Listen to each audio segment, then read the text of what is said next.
Hey guys, Frankly Games here, and I'm going to be counting down my top five most anticipated games. Sorry, I just um, excuse me. Uh, I'm going to be counting down my top five most anticipated games for the Nintendo Switch.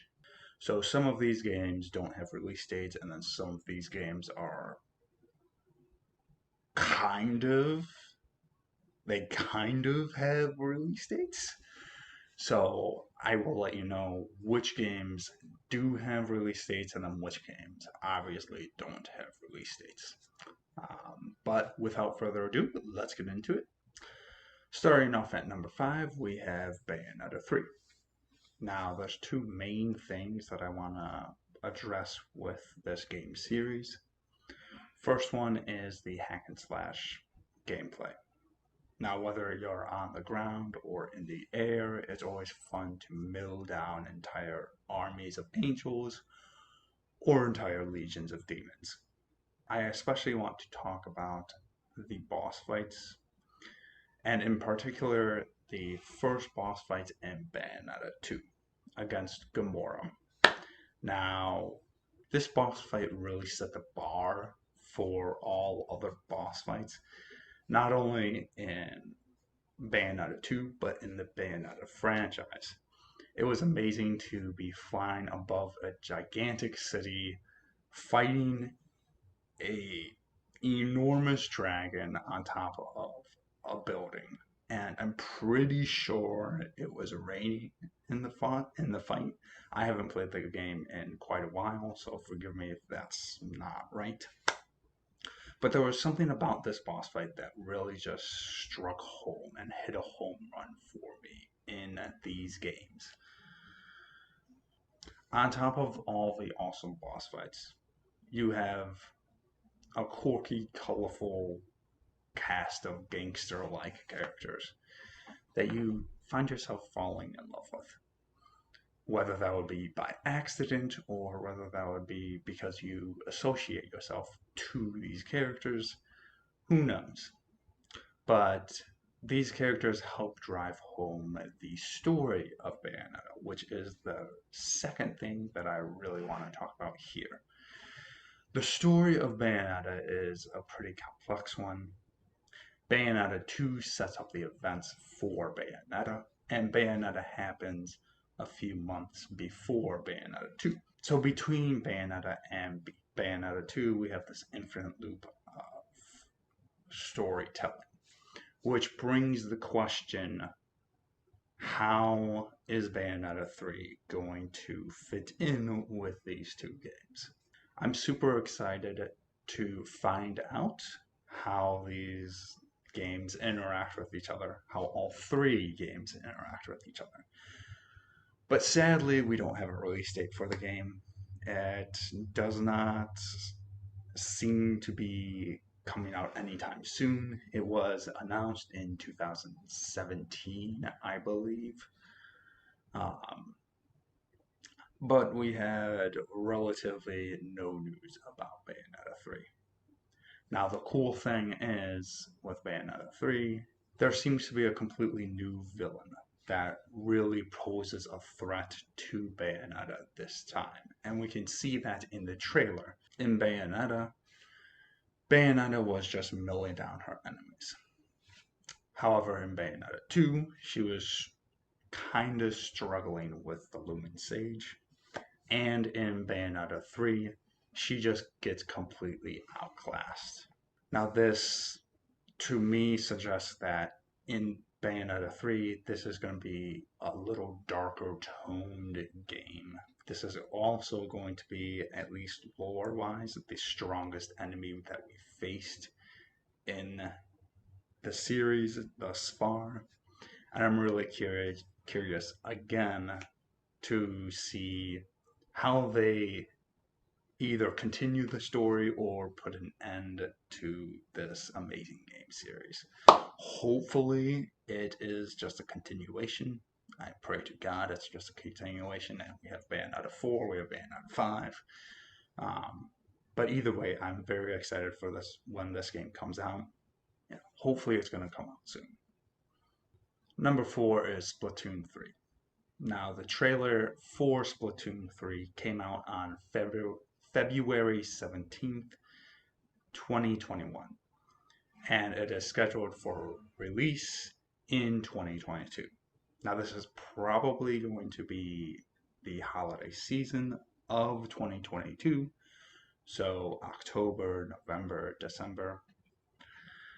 And just to give you an idea of how hyped this game is for release, Splatoon, when it came out for the Wii U, was the best selling game on the system in Japan.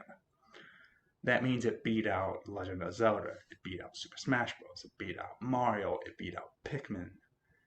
And I think that what makes the game so memorable and so engaging is the actual gameplay. The best way I would describe it is a casual shooter with an artsy spin on it. With various maps and various weapons, it's no wonder why Splatoon and Splatoon 2 did so well. Speaking of which, Splatoon 3 will also probably have various maps and various weapons that you can choose from. It also will have more customizable, well, everything, including a little tiny buddy that looks kind of like a fletchling or a little chick that you can edit its mohawk, which I kind of find endearing. But if you haven't played Splatoon 2 or Splatoon, I highly recommend the game. It's a very fun, enchanting game. So moving on to number 3, we have Mario Kart 9. Now, first of all, this game, I so want to be coming to the Switch. But sadly, I don't know if it actually will. With the new battle mode, the DLC tracks, and just being probably the best racing game of all time, it's no wonder that Mario Kart 8 Deluxe is doing so well. So why would Nintendo put out a new Mario Kart 9, when Deluxe is doing so well? They really wouldn't. Unless if they would drastically change the game as a whole and make it more of a Nintendo Kart game rather than just a Mario Kart game. It could be like Super Smash Bros. In this aspect, adding characters from different platforms and having them all race in one gigantic game. I mean, can you imagine someone like Samus or someone like Gandorf riding a tiny little cart? That would be pretty funny, to be honest. They could also add new tracks to Mario Kart 9, like a Metroid track or like a Metal Gear Solid track. And if they do these two things, Mario Kart 9 could be pretty successful. Now, this would probably only happen if Mario Kart 9 came out within the next few years. If it doesn't come out within the next few years, then Mario Kart 9 will be like the previous titles and just have new tracks, more characters most likely, and maybe some DLC tracks like Mario Kart 8 Deluxe has now. Either way, I'm super excited for Mario Kart 9 when it does inevitably come out, and all future iterations of the Mario Kart series. Legend of Zelda Breath of the Wild 2 is my number 2 spot. So Breath of the Wild was the best game on Switch in my opinion. In 2017, it won the Game of the Year, and for good reason. With over 900 Korok seeds to collect, 120 shrines, over 70 side quests, and a ton of armor to not only collect but upgrade. This game had so much to do most people did not 100% complete the game. And most people are still playing it just for fun. With this vast open world, Legend of Zelda quickly became my personal favorite game on Switch. And Legend of Zelda Breath of the Wild 2 is going to be probably a lot better. I'm predicting that the game is going to be mostly underground with elements like water, gas, and darkness to emphasize its more dark and mature nature. Even Ionuma said that this game is going to be a darker version of Legend of Zelda, similar to Majora's Mask. I'm super excited to possibly explore the underworld, literally, of the Hyrule Kingdom. Not only that, but we have Zelda adventuring with us. I think it would be really cool to be able to play as Zelda in this game for the first time. For instance, if there's a cave-in underground and Link and Zelda get separated, you could play as either Link or Zelda to try and find your way back to each other. I'm super stoked for this game and cannot wait to get this game in my hands. My number one pick is Metroid Prime 4. Now, when I first saw the trailer for this game, I got goosebumps. Metroid Prime 4 started development in 2017, but in 2019, Nintendo said that they didn't like the direction that Metroid Prime 4 was going in.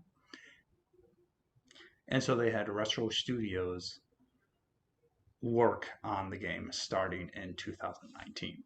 Now, at least half of the team that worked on the first 3 games are still working at Retro Studios, which means that we still have those old veterans alongside a new, fresh blood to work on Metroid Prime 4 and make it the best game possible. With new blood means new ideas. Now, a lot of these new developers already proved themselves, working on games like Halo and Grand Theft Auto 5. Metroid Prime 4 has quite the list of developers working on the game. So I'm really excited to see what this game entails.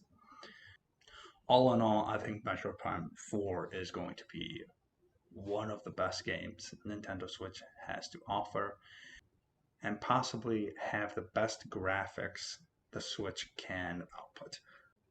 So, that is my top 5 most anticipated games for the Nintendo Switch. But if you guys had any other games that you would put in this top 5 list, please let me know down in the comment section below. Or you guys could just make your own top 5 list. Anyways, please like and subscribe, and I will see you guys later. Peace.